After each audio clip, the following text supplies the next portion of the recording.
Hello guys! Good evening guys! May kalang shout out sa lahat sa Bahay Tempolitan at saka sa Tempoyaters. May kalang shout out sa lahat. Guys, our today's video guys, dito tayo sa kusina. Nagluto tayo ng broccoli. Sinubakan natin ng manok. Ayan. At saka yung sari na gulay. I-mix ko na lang sa broccoli. Hindi ko yan pinakita guys, yung paggisa natin sa panakot kasi huli na ang pag-video ko guys. Sana nag-video ako kanina sa paggisa ng panakot, then sa manok. Pero huli na yung naisipan ko na mag-video na lang ako. Kaya nga, hindi na ninyo nakita yung paggisa ko sa panakot. Ayan. Gilunod na natin yung broccoli. Kasi yung broccoli guys, paborito ni baby. At saka yung carrots, paborito din ni baby, katalya. Ayan, i-mix muna natin. At hindi natin siya lagyan ng daming mga sabaw dyan. Kasi pag damihan ng sabaw, mawawala na yung lasa. Kaya nga, konti lang siguro yung ilagay natin ng sabaw. Ayan, mix. Okay guys, antayin natin mamaya. Let's go sa pagluluto dito sa kusina.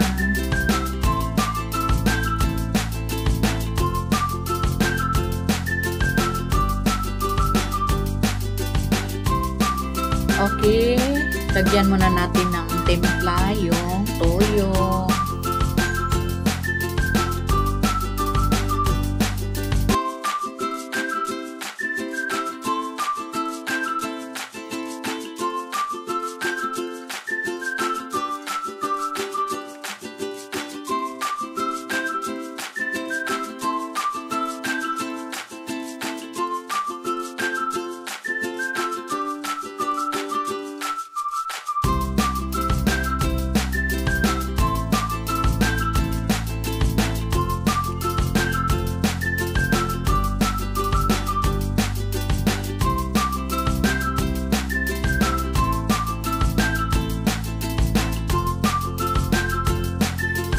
Ayan, lagyan ko ng sibuyas dahunan guys. Gusto ko yung daming mga sibuyas dahunan. Ayan. Pero sa iba kung magluto sila, wala namang sibuyas dahunan. Pero sa akin, gusto ko lagyan ng sibuyas dahunan. Ayan guys, i-mix muna natin. At saka yung guys, broccoli. Gusto ko yung pagkaluto na half lang siya guys. Mas masarap kainin yung half lang pagkaluto kaysa patagalan siya ng mga ilang minuto na na-over na siya sa pagkaluto. Parang nawala na vitamins, parang nawala ng lasa. Ayan, gusto ko yung half lang siya pagkaluto. Yan, lagyan natin ng tubig. Kunti lang siya. Kunti lang tubig ang ilagay natin guys ha. Para na masyado siyang masarap.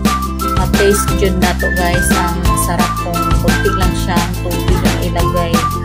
Kaysa damihan natin tubig, parang nawawala ng lasa sa gulay. Ayan.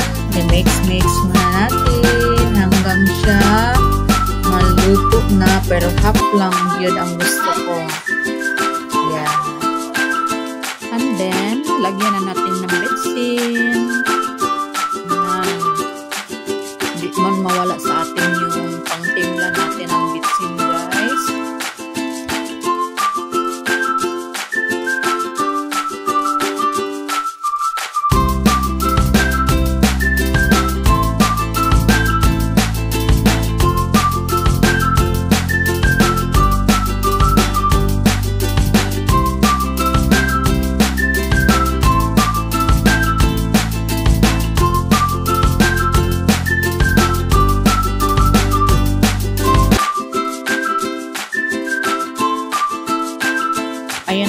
takipan muna natin guys ha, para mas maluto-luto na siya.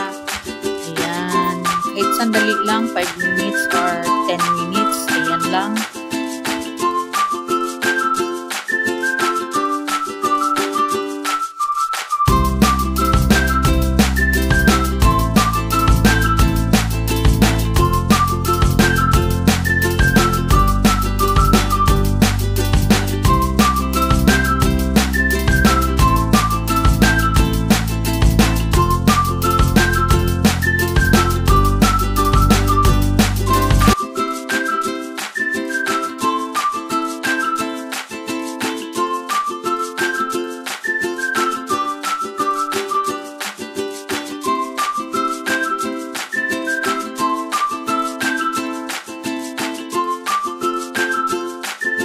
Ayan guys, tingnan natin. Ayan. Yan ang gusto ko guys na pagkaluto. Yan, hindi siya masyadong malupot siya. Parang ano siya, parang crispy pa siya kainin. Nagpa-grain pa siya guys. Yan ang gusto ko na pagkaluto na parang half siya, nagka-grain pa at saka yung carrots. So, tingnan nyo. Ayan. Kasi kung ano guys, kung na-over na siya sa pagluluto, hindi ganyan ang itsura niya. Hindi siya ganyan. Parang nag-ano na siya, parang namutla na, parang naluspad na siya guys. Ayan, luto na siya guys. Half-cook na siya, tingnan niyo. O, say, nagpa-grain pa siya. Ayan, tignan natin.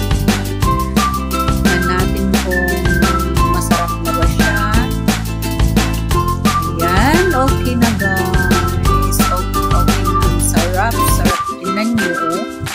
Oh. Kunti lang sabaw no.